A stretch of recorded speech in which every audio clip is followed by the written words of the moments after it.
Hello everybody and welcome back to another Huss Productions product review. In today's review I'm going to be taking a look at yet another limited edition hand-painted figurine statue from the brilliant people at Robert Harrop. As in today's review I'm going to be taking a look at the Cyberman statue from the 1966 First Doctor story, The 10th Planet, which was of course the debut of the Cybermen on our TV screens. Now this statue is in fact a rather unusual one. It is the monochrome edition, which was limited edition to only 100 units. Now there was also a colour edition available that to around 250 to 300 units. However, this one was a little bit rarer, and the main reason why I'm reviewing this figure for you all today is because I've had my eye on this statue for quite a long time.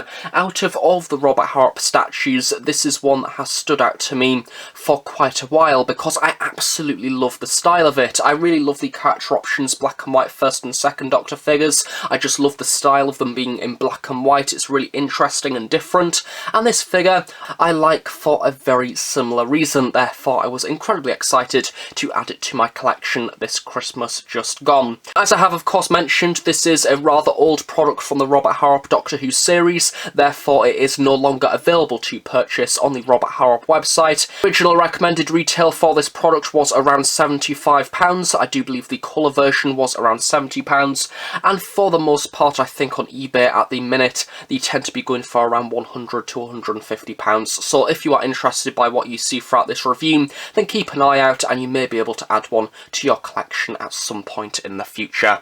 The packaging for this product is exactly the same to all of the previously released Robert Harrop statues, with the exception of the most recent releases that do of course now use the 13th Doctor era style guide. So at the very top do of course get the classic series Doctor Who logo along with the BBC logo and your standard diamond design there in the very middle with the starfield coming off to the side. As per usual, the box itself has been made of high quality corrugated cardboard to ensure that the figurine on the inside of the box is of course safe. And as per usual, this does of course contain your stylish yet minimal design. The middle of the box does contain the sticker that states that this is the 20th figure released as a part of the Harrop Doctor Who series, and it's the Cyberman from the 1966 era of the show. It is the monochrome edition, limited edition to 100, and it is from the First Doctor era, 1963 to 1966. And as per usual, at the bottom of the box we do get the Robert Harrop logo along with limited edition hand-painted figurine. The top of the box does also contain a further sticker with exactly the same details printed on it once again,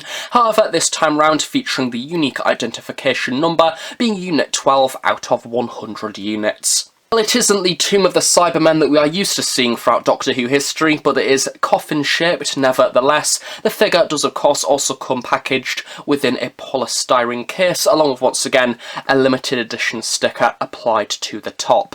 In keeping with the style of the other Doctor Who Robert Harrop statues, there is also your standard certificate of authenticity, once again following the diamond design, including the Doctor Who logo and the unit number and written on the front, along with the costume as seen throughout the 10th Planet at the very bottom. A really lovely touch that I adore with this figure is that due to this being the monochrome edition, of course the certificate itself has overall been given a rather grayscale design, as opposed to the blue seen on the usual diamond design certificates. Flipping around to the back, once again exactly the same layout with the Robert Harrop and Doctor Who logo, and we do also get a little bit of information about the Cybermen overall, as well as the story of the 10th Planet, of course the final episode from the First Doctor era, where he does of course regenerate for the first ever time.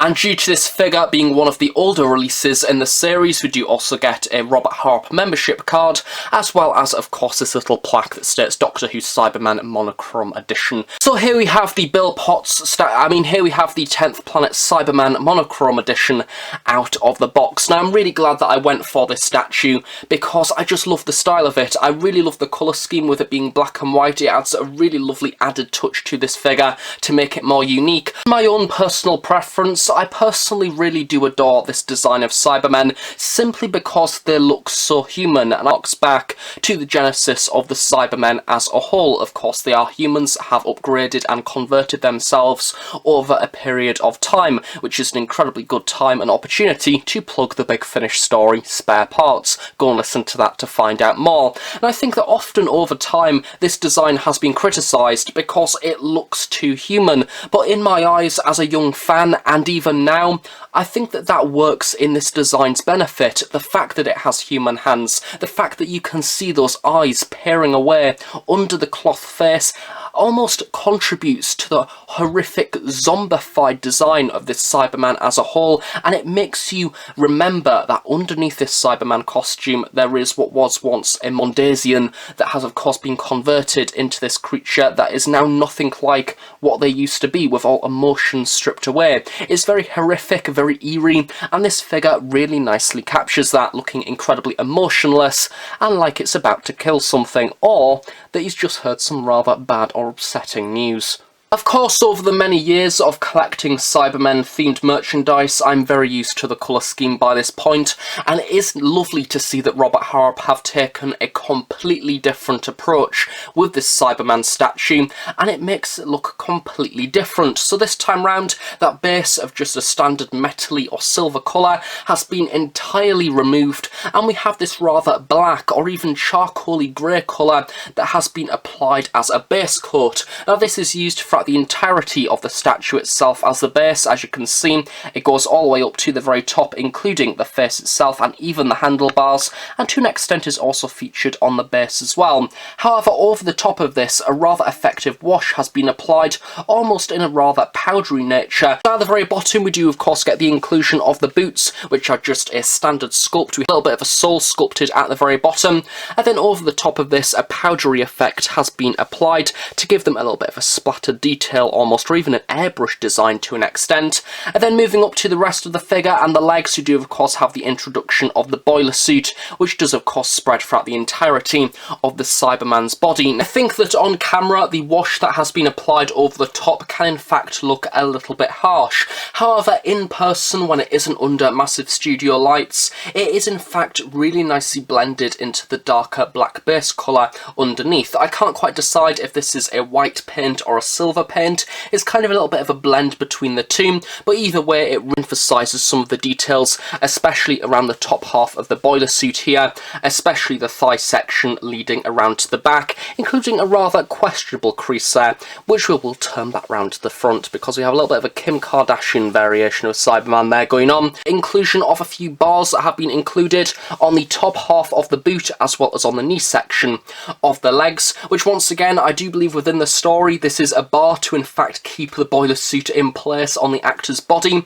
This has been nicely represented by a more condensed form of paint application to make it stand out further than the wash that has been applied over the top, so it is very clearly painted and rather sharply painted as well. And then of course moving up to the top half of the boiler suit we have a continuation of that stunning design. Now a really lovely novelty of this, and a rather grim one to be honest from what I can see here, is we have a few lines that have been stretched around the chest. However, at first glance it does look a little bit like the bone structure of a human's ribs, which of course it isn't. Well, maybe it is, who knows, because the 10th Planet Cybermen within the story were pretty much on their last legs, but it does look very cool and once again very eerie.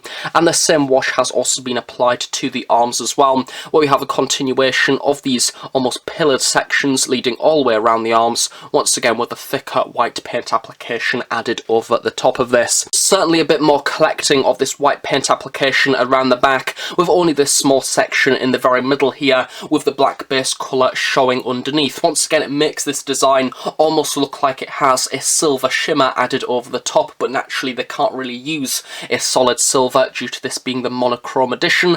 However, it does of course look very effective. And of course around the front of the Cyberman we have the 60s chunky Cyberman chest unit section, which has been phenomenally recreated. I I absolutely adore how Robert Harrop have managed this. Of course, it is made up of a number of different components. In the very middle here, we do get the inclusion of the grille section, which does have a black base colour underneath, and then this silvery design added over the top to highlight the different mesh patterns. And at the bottom of the chest unit, we get the inclusion of the ray gun, which once again has a series of different handles on around the very side, including the main light piece in the very middle, being really sharply painted. I do believe that this was a lamp within the actual story. Of course, around the side of this, we do also get the inclusion of the humanoid hands that are clutching onto the bars around the side of this ray gun section, almost making it look like he's about to rip it off and kill someone with it, much like how they do on several occasions throughout the serial itself. Love the paint application that has been applied over the top of the hand sections. Have a really lovely emphasis on the bone structure there. The white highlight that has been applied over the top around the fingers and the thumb, almost making this Cyberman very much look like a corpse underneath. It's very cool and quite gothic at the same time. And then of course in the middle as well, we get the inclusion of these clear sections, which I'm guessing it's some form of plastic acrylic, but this has been given a rather nice yellowy tint to it, with the inclusion of a few little nodules underneath this to represent the lights, of course, within the chest unit. Of course, sprouting out of the chest unit, we get the inclusion of a series of many different wires and things around the side. Once again, these are rather thick. I do believe this is in fact actual wire, some very thick wire. Brush stroke that has been applied over the top of this to give it a little bit of detail. And naturally, this does of course continue onto the chest pad sections there, fixed at the very top, with a brilliant detail, including a little screw where it has of course been fixed into the body. Tilting the Cyberman around to the side, I actually think that the chest unit section may have been given a slightly more streamlined design compared to the on-screen chest unit, especially this upper half section, which seems to be a lot thinner, where it has been connected to the body itself, which naturally it has been raised ever so slightly above. And finally, for detail on the Cyberman costume, moving up to the face, of course we have the helm section along with that rather emotionless expression. Now on the colour variation of 10th Planet Cyberman, when it was originally released, I couldn't help but feel that it looked a little bit off, which is a reoccurring theme with some of the other humanoid style characters that Robert Harrop have released, but naturally they have a rather unusual design anyway. They aren't meant to be 100% accurate to what a human looks like. They're almost ever so slightly stylized. However, this isn't exaggerated stylization, and I think rather oddly, considering that this figure uses exactly the same base as the colour variation, I think that the black and white one looks a lot more effective. The colour apps over the top almost make the figure look a little bit more gaunt and thinner and skeletal in its design compared to the colour variation. So we do have a series of different creases running around the top half of the shoulder section, as you can see, no doubt where the cloth is stretching over the actor's face, along with a few rings underneath the neck. And then we do of course have the face itself, which as you can see, he looks incredibly jolly and happy to be alive. We do of course get the empty eye sockets there, exaggerated by that deep dark black paint app, where it might just be my imagination, but I think there may be an ever so slight sculpt of a humanoid eye underneath. It has been given a solid black paint app anyway. The mouthpiece, which has been represented by that rather ominous rectangular section, and of course the nose there in the very middle. Some of the skeletal features, such as the cheekbones and of course around the jawline here, once again have been brought out by that really lovely and effective powdery whitewash that has been applied over the top. However, lurking underneath it is very obvious that there is that darker colour scheme, especially around the back half here, where we have once again a few of the creases within the mask itself nicely exposed. On top of this, we have the inclusion of your traditional Cyberman handlebars, which this time round might have been given a little bit of a stylised touch from Robert Harrop to look a little bit more big and bulky compared to the on-screen counterpart. As you can see, we have these earmuff sections around the side. The handlebars themselves are, as you can see, very thick indeed, with some white sections towards the side that are slightly more raised above the rest of the handlebar itself. Now personally, I do think that these might be ever so slightly too thick, and it may be nice to see them taken down in size just a little bit to make them look a bit thinner. However, it doesn't particularly bother me too much, and of course on the very top we get the inclusion of your little Cyberman headlight thing in case he gets lost in the dark. Who knows? He's got his little light section with a black paint tap added over the top of this, and this one's been given a support there at the very back, which does of course continue into the head section. We have a few ridged sections which have been exaggerated by that whitewash applied over the top, and then we also get the inclusion of course the bar sections around the very side that have been given a slightly more whiter paint application to make it stand out further. Due to the 10th planet Cybermen spending the majority of the story wandering about in the snow, naturally the base has been designed to represent that, so we have the inclusion of a snowy surface. Now, colour design, this has been made to be a lot clearer, so we have just a white surface with, I do believe, a few yellowy paint apps in there, and then we also have a blue design added around the side to give that representation or impression of frozen ice or something. However, on the monochrome version, this is a little bit less obvious. It is just a grey surface with a whitewash added over the top with a few grey paint apps and highlights in there as well. Of course, it does look rather effective, and it is great to see that Robert Harrop do these unique bases. It's almost something that I wish were a part of the Doctor Who Eaglemoss figurine collection, because it just makes the figure stand out a little bit more. And of course, as per usual, in keep with the style of the previous Robert Harrop figures, we do also get the inclusion of the white trim added towards the bottom. To ensure that the figure doesn't scratch the surface that it is being displayed on, there is also the application of a felt piece added towards the bottom here,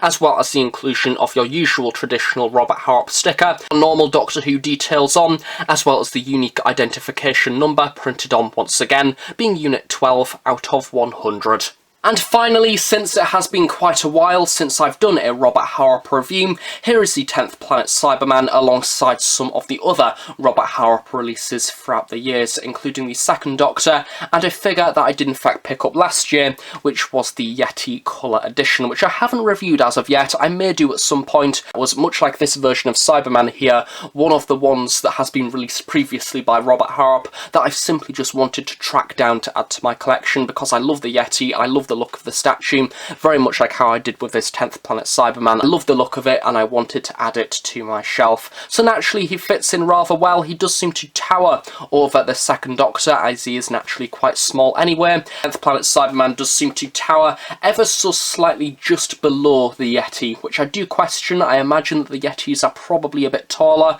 within the TV show itself. However, this Cyberman seems to be quite a tall one. So overall, for the Doctor Who Robert Harrop limited edition hand-painted figurine of the 10th Planet Cyberman monochrome edition, limited edition to 100 units, this is one of those figures that I definitely recommend to the Robert Harrop collectors, as opposed to your everyday Doctor Who fan who buys the occasional piece of merchandise here and there. Of course, naturally, the Robert Harrop series as a whole anyway is one that I do recommend to the collectors, because it is much of a higher price tag compared to that of your average action figure. Normally the recommended retail anywhere is around £70 to £80, sometimes even higher depending on what figure is on sale. However, this figure in particular, due to it being the monochrome edition, due to it being a little bit rarer than the colour version, this is one that I recommend more so to the collectors of the series that have collected quite a few of the Robert Harrop figures throughout the years and simply want to add something to your collection that is a little bit different, a bit more niche, and something that you normally don't come to expect from regular Cybermen action figures that no doubt by this point you've got quite a lot of within your collection. It is nice to have something different and something more importantly that stands out on the shelf.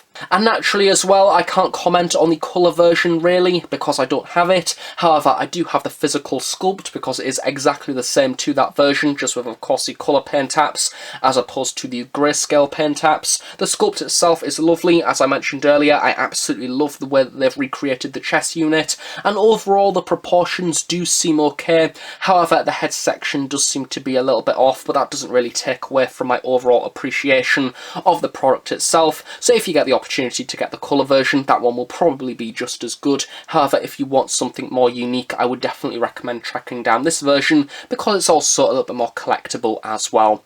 So thank you for watching this review. I hope you have enjoyed it. If you have any questions about this product, please do feel free to leave them in the comments section below. I'll try my best to answer them at some point in the near future. And do stay tuned on the Host Productions for brand new Doctor Who content covering many different areas, from Big Finish, product reviews, merchandise reviews and book reviews and many other things things every single week. So thanks for watching once again. I'll see you all next time. Bye for now.